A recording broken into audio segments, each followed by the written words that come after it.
I'm Vanessa Montgomery from Astro All-Starz, and this week's hot take in the Astro Transit Lounge is all about three things. We have got the full moon in Aries, we've got Mercury moving into Scorpio today, and Venus side hustling into Sagittarius. So let's start with a quick look at Mercury in Scorpio. It's already in actually, and it will be in Scorpio through to November the 3rd. So Mercury, of course, represents thinking, communication, ideas, what catches your ear. It can also be commerce, short trips, and the A to Z, like A to B connections, so connections. But let's just focus on communication. So combine themes of Mercury rulerships with Scorpio. Water sign, second water sign. What's Scorpio interested in? Metaphysics, the taboo, the hidden. What you're not saying with your words, but we're all picking up with your vibe. Let's put it that way. So Mercury in Scorpio, astrology is a great place to start. Tarot, find vehicles that get you past the mundane surface level. Dig down deep. This is a great time to really deep dive a particular topic and find out a few things. So get your sleuth hat on. It's the detective mind. Detective Mercury, watch a few mysteries. See if you can solve the puzzle.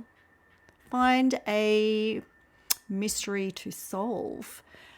There might be a few backroom conversations or deals going on perhaps, but I think the 60s were very much Scorpionic in a way when Neptune was in Scorpio, just to give you the vibe and the idea. People dropped out to turn on and tune in, or turn off and tune in, something like that. Anyway, it was about not being interested in earth, capitalist, monetary, everyday things, and it was about really going into the psychology. This is certainly the sign of the psychologist as well. So enjoy that. We're in right now.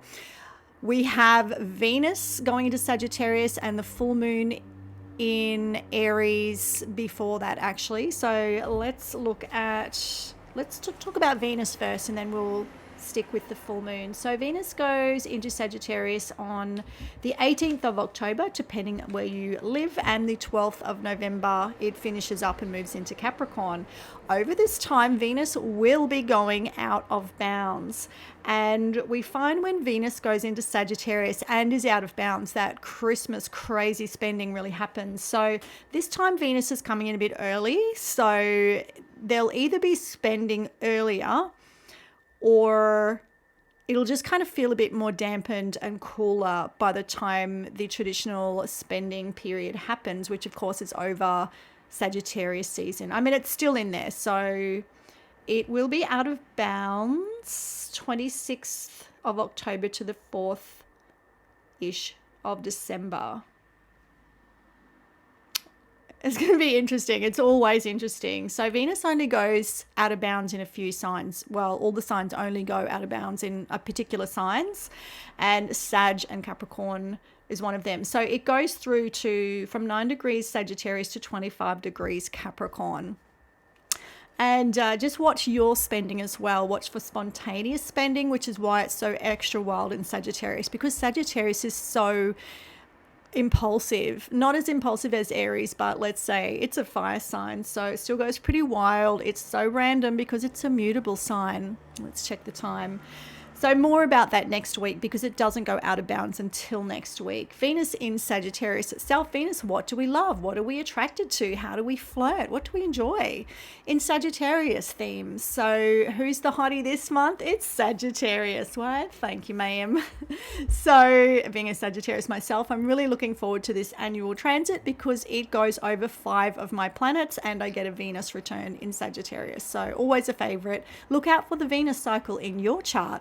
But whatever your combo in your birth chart, Venus is traveling through a house somewhere in that chart. So it's still at 25 Scorpio as I'm saying this. So late Scorpio, it is at the moment in your chart.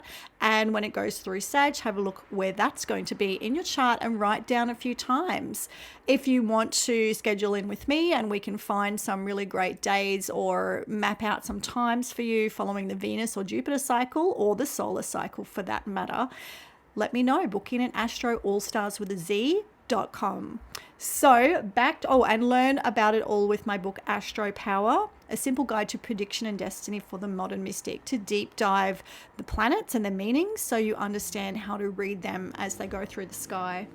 So the full moon in Aries is actually quite tense. So this is a dust up this is a bit of a storm, actually, a bit of a firestorm. So it's going to be at 24 degrees Aries, and that is all my bits of paper. It's this Thursday, at least in, let's see, no matter where you live, it's pretty much Thursday. So 24 degrees Aries, check where that is in your chart. It's going to be in a tense grand square, a grand cardinal square. Grand squares right across the charts is the most tense aspect. It's in a cardinal sign, so it's going to push for some sort of movement. But just to start off with, that full moon is conjunct Chiron, which is currently in Aries. Chiron, the wounded healer. So Aries by itself with the moon is about our emotional feelings, what's bubbling up to the surface with that full moon light. What does that full moon light draw up in you emotionally? It's a really interesting time to have a look at your lunar landscape, i.e., aka your emotional terrain, your emotional landscape, and those around you, of course. With Aries, it's all about independence, action, very impatient, really being a solo athletic sportswoman or entrepreneur or with the Lone Ranger. And it is really about testing one's own, not limits, but, challenging yourself, finding a worthy challenge. So that place in your birth chart that is ruled by Aries, where you find that sign, is where you do need those personal challenges. So let's have a look anyway. With Chiron, there's some emotional wounding around this and around those themes of independence, autonomy, self-sovereignty, etc. And obviously the fight is on for women. There is, war and peace, major themes happening at the moment, as well as we've seen lots of rallies. Running out of time here. So it's in a T-square with Mars, square Pluto. It is really tense. It's a bust up. Mars, wants a fight, wants action, acting against the emotional needs, actually. Pluto, it's fisticuffs, all right. So I'll be interested to see what happens in the world over this period and really look at your own chart. Perhaps I'll do another chat about this because I've had to mix it up with the other bits and pieces. Okay, so Vanessa Montgomery from Astro All-Stars. Just watch the lead up to this moon and see what happens on your emotional horizon.